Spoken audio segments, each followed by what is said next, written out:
जय हिंद दोस्तों। जैसा कि हमने भौतिकी विज्ञान यानी फर्स्ट नंबर चैप्टर यानी यांत्रिकी से हम लोग कुल 14 क्वेश्चन कर चुके हैं। ठीक है, तो आज हम लोग स्टार्ट करेंगे 41 क्वेश्चन से, जो कि आपके एग्जाम में भी से काफ़ी ज़्यादा इंपॉर्टेंट होगा। चाहे आप किसी भी एग्जाम की तैयारी करते हैं तो आपके एग्जाम में इससे 2 से 3 क्वेश्चन पूछा जाते हैं, जो कि आपके एग्जाम में काफ़ी ज़्यादा आते ही आते हैं। ठीक है, तो चलिए वीडियो को शुरू करते हैं। 41 नंबर क्वेश्चन है आपका, प्रत्येक क्रिया के बराबर और विपरीत दिशा में एक प्रतिक्रिया होती है, यह है। तो न्यूटन का गति का विस्चक तृतीयक नियम है। याद रखिएगा, जो है प्रत्येक बराबर और विपरीत दिशा में पूछा जाए प्रतिक्रिया होती है तो न्यूटन का विस्चक तृतीय गति है। याद रखिएगा। क्वेश्चन नंबर 42 है, जल में तैरना न्यूटन की गति के किस नियम के कारण संभव है? तो तृतीय गति के नियम के कारण संभव है। याद रखिएगा। क्वेश्चन नंबर 43 है, कोई पिंड तब तक विरामावस्था में ही बना रहेगा जब तक उस पर कोई बाह्य बल कार्य नहीं करता। यह कथन किसका है? तो न्यूटन का है। याद रखिएगा, न्यूटन का है। क्वेश्चन नंबर 44 है, बल की परिभाषा आती है न्यूटन के, यानी बल की परिभाषा आती है न्यूटन के पहले नियम से ही आती है। याद रखिएगा। क्वेश्चन नंबर 45 है, किसी पिंड के उस गुणधर्म को क्या कहते हैं जिससे वह सीधी रेखा में विराम या एक समान गति स्थिति में किसी भी परिवर्तन का विरोध करती है?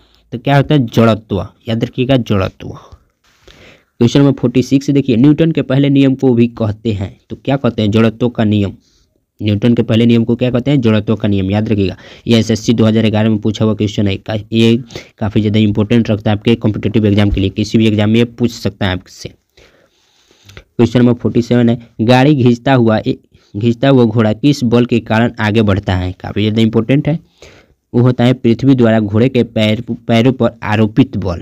याद रखिएगा, पृथ्वी द्वारा घोड़ों के पैरों पर आरोपित बल से। क्वेश्चन नंबर 48 है, चलती हुई बस जब अचानक ब्रेक लगाती है तो उसमें बैठे हुए यात्री आगे की दिशा में गिरते हैं। ठीक है, इसको किसके द्वारा समझाया जा सकता है? तो न्यूटन का पहले गति के नियम के द्वारा समझाया जा सकता है, जो कि जड़त्व का नियम भी होता है। इस माध्यम से हम लोग समझा सकते हैं कि जब चलती हुई बस में अचानक ब्रेक लगती है तो जो है यात्री वो आगे की तरफ जो है गिरते हैं। तो न्यूटन के पहले नियम के अनुसार हम लोग इसे समझा सकते हैं। क्वेश्चन नंबर 49 है, रॉकेट किस सिद्धांत पर कार्य करता है? तो न्यूटन का तृतीय गति नियम पर जो है रॉकेट का सिद्धांत कार्य करता है। क्वेश्चन नंबर 50 है, अश्व यदि एकाएक चलना प्रारंभ कर दे तो अश्वारोही के गिरने की आशंका का कारण है विश्राम जड़त्व। याद रखिएगा, विश्राम जड़त्व। क्वेश्चन नंबर 51 है, क्रिकेट का खिलाड़ी तेजी से आती हुई बॉल को क्यों अपने हाथों को पीछे खींचकर पकड़ता है? अब देखो, बॉल विश्राम की स्थिति में आ सकती है, समझे रहे हो? अब देखो जो है खिलाड़ी अगर पीछे खींचकर हाथ को नहीं रोकेगा ना तो उसे काफ़ी ज़्यादा चोट आएगी, और जैसे ही वो अपना हाथ पीछे खींचता है तो उसे बॉल थोड़ा सा टच करते हुए पीछे आकर कैच हो जाता है, जो कि उसे चोट भी नहीं लगती है। याद रखिएगा। 52 नंबर क्वेश्चन देखिएगा, बल का गुणनफल है।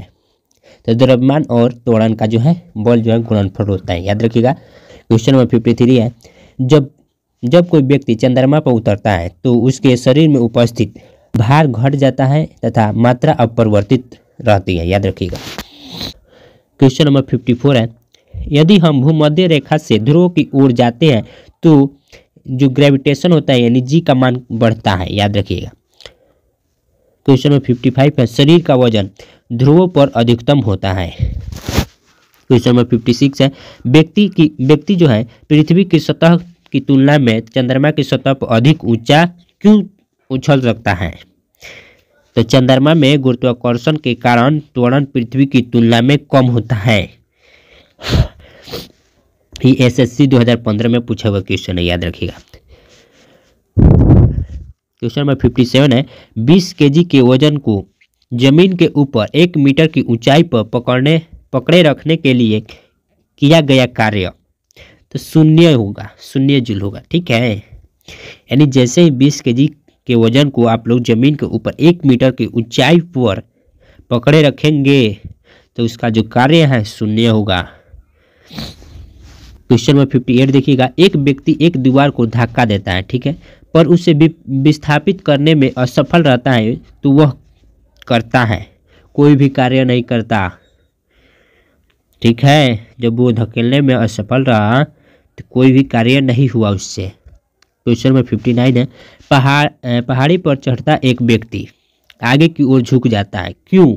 अब देखो, पहाड़ पर चढ़ता हुआ आदमी जो है आगे की तरफ जरूर झुकता है, क्यों झुकता है? या अस्थायित्व बढ़ाने के लिए, ठीक है। क्वेश्चन नंबर 60 है, पिसा की ऐतिहासिक मीनार तिरछी होते हुए भी नहीं गिरती, क्योंकि इसके गुरुत्व केंद्र से जाने वाली ऊर्ध्वाधर रेखा आधार से होकर जाती है, याद रखिएगा। तो आज हम लोगों ने कुल 60 क्वेश्चन कर चुके हैं, जो कि आज डे 3 है, ठीक है। यानी 3 दिनों में हम लोगों ने 60 क्वेश्चन कर चुके हैं।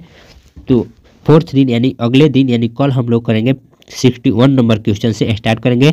तो आप लोग क्या करिए, वीडियो को लाइक करिए, चैनल को सब्सक्राइब करके बेल आइकन को प्रेस कर दीजिए, ताकि हम जब भी वीडियो अपलोड करें तो आपके पास सीधा नोटिफिकेशन चला जाए। तो चलिए मिलते हैं नेक्स्ट वीडियो में।